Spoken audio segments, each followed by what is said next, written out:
ರಾಮ ಮಂದಿರ ಉದ್ಘಾಟನೆಗೆ ಇನ್ನು ಬೆರಳೆಣಿಕೆ ದಿನಗಳು ಮಾತ್ರ ಬಾಕಿ ಉಳಿದಿದೆ. ಇದರ ನಡುವೆ ರಾಜಕೀಯ ಪಕ್ಷಗಳಲ್ಲಿ ರಾಮ ರಾಜಕೀಯ ಭೋಗಿಲೆದ್ದಿದೆ. ಜನವರಿ 22ರಂದು ನಡೆಯುವಂತಹ ರಾಮಲಲ್ಲಾ ಪ್ರಾಣ ಪ್ರತಿಷ್ಠಾಪನೆ ಕಾರ್ಯಕ್ರಮವನ್ನು ಕಾಂಗ್ರೆಸ್ ಗೌರವಯುತವಾಗಿ ಬಹಿಷ್ಕರಿಸಿದೆ. ಕಾಂಗ್ರೆಸ್ ಈ ನಡೆ ವಿರುದ್ಧ ಬಿಜೆಪಿ ನಾಯಕರು ಅಕ್ಷರಶಃ ಬೆಂಕಿ ಉಗುಳುತ್ತಿದ್ದಾರೆ.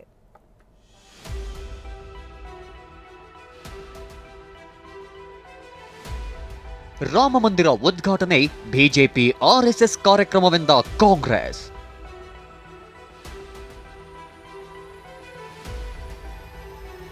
ಉದ್ಘಾಟನಾ ಕಾರ್ಯಕ್ರಮದಿಂದ ಖರ್ಗೆ ಸೋನಿಯಾ ದೂರ. ಅಯೋಧ್ಯೆಯ ರಾಮ ಜನ್ಮಭೂಮಿಯಲ್ಲಿ ಭವ್ಯ ರಾಮ ಮಂದಿರ ಎದ್ದು ನಿಂತಿದೆ. ಜನವರಿ 22ರಂದು ಶ್ರೀರಾಮಲಲ್ಲಾ ಪ್ರಾಣ ಪ್ರತಿಷ್ಠಾಪನಾ ಕಾರ್ಯಕ್ರಮ ನಡೆಯಲಿದೆ. ಪ್ರಧಾನಿ ನರೇಂದ್ರ ಮೋದಿ ಮಂದಿರದ ಉದ್ಘಾಟನೆ ಮಾಡಲಿದ್ದಾರೆ. ಆದರೆ ರಾಮ ಮಂದಿರ ಉದ್ಘಾಟನಾ ಕಾರ್ಯಕ್ರಮಕ್ಕೆ ಹೋಗದಿರಲು ಕಾಂಗ್ರೆಸ್ ನಾಯಕರು ನಿರ್ಧರಿಸಿದ್ದಾರೆ.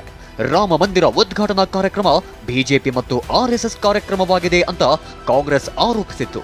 ಮಂದಿರ ಉದ್ಘಾಟನೆ ಆಹ್ವಾನವನ್ನು ಗೌರವಯುತವಾಗಿಯೇ ತಿರಸ್ಕರಿಸಿದೆ.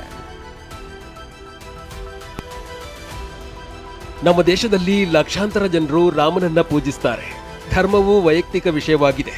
ಆದರೆ ಆರ್ಎಸ್ಎಸ್ ಮತ್ತು ಬಿಜೆಪಿ ಅಯೋಧ್ಯೆಯಲ್ಲಿ ನಿರ್ಮಾಣವಾಗ್ತಿರುವ ರಾಮ ಮಂದಿರವನ್ನ ರಾಜಕೀಯವಾಗಿ ಬಳಕೆ ಮಾಡ್ತಿದೆ.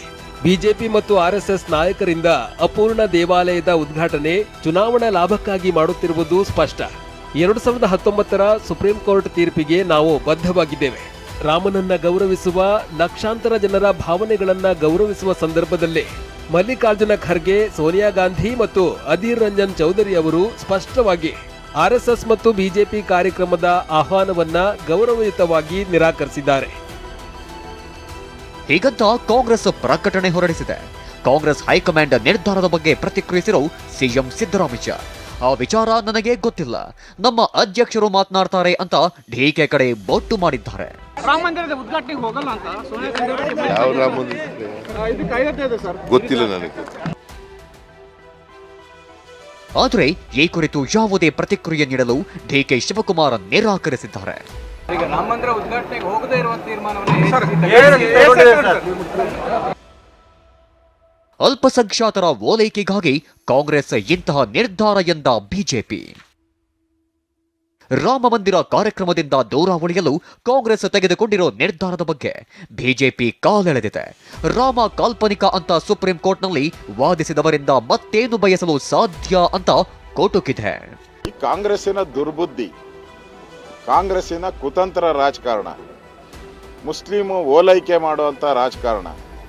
ಪಾರ್ಲಿಮೆಂಟ್ ಚುನಾವಣೆಗೆ ಒಬ್ಬರಾದ್ರೂ ನಮ್ಮ ಕೈ ಹಿಡೀಲಿ, ಮುಸ್ಲಿಮರು ಮಾತ್ರ. ಕಾಂಗ್ರೆಸ್ ಪಕ್ಷದ ನಿಜ ಬಣ್ಣ ಏನು ಅಂತೇಳಿ ಮತ್ತೊಮ್ಮೆ ದೇಶದ ಮುಂದೆ ತೆರೆದಿಟ್ಟಿದ್ದಾರೆ. ಮುಸ್ಲಿಂ ಲೀಗ್ನವ್ರು ಕರೆಯುವ ದಾವತ್ತಿಗೆ ಹೋಗ್ಬೋದು, ಆದ್ರೆ ರಾಮ ಮಂದಿರದ ಪ್ರಾಣ ಪ್ರತಿಷ್ಠಾಪನೆಗೆ ಹೋಗ್ಲಿಕ್ಕೆ ಮಾತ್ರ ನಿಮಗೆ ಸಂಕಟ. ಕಾಂಗ್ರೆಸ್ನ ನೀಚ ರಾಜಕಾರಣ ಎಂದು ಭಗವಂತ ಕೂಬಾ ಕಿಡಿಕಾರಿದ್ದಾರೆ. ಬಿಜೆಪಿ ಸಂಸದ ನಳಿನ್ ಕುಮಾರ್ ಕಟೀಲ್ ಕಾಂಗ್ರೆಸ್ ಕೇವಲ ರಾಮನ ವಿರೋಧಿಯಷ್ಟೇ ಅಲ್ಲ, ಹಿಂದೂ ವಿರೋಧಿ ಕೂಡ. ಆರ್ಎಸ್ಎಸ್ ಮಂದಿರವಾಗಿದ್ದರೆ ನಾಗ್ಪುರದಲ್ಲಿ ನಿರ್ಮಾಣ ಮಾಡ್ತಿದ್ದೆವು ಎಂದು ತೆರುಗೇಟು ನೀಡಿದ್ದಾರೆ. ಕೇವಲ ತುಷ್ಟೀಕರಣದ ರಾಜನೀತಿ ಮಾಡುವಂಥದ್ದನ್ನ ಇವತ್ತು ಸ್ಪಷ್ಟವಾಗಿ ಅಲ್ಪಸಂಖ್ಯಾತರಿಗೆ ತುಷ್ಟೀಕರಣದ ರಾಜನೀತಿಗೆ ಇದು ಒಂದು ಹಿಡಿದ ಕೈ ಕನ್ನಡಿ. ಕೇವಲ ರಾಮ ವಿರೋಧಿ ಅಲ್ಲ, ಕೇವಲ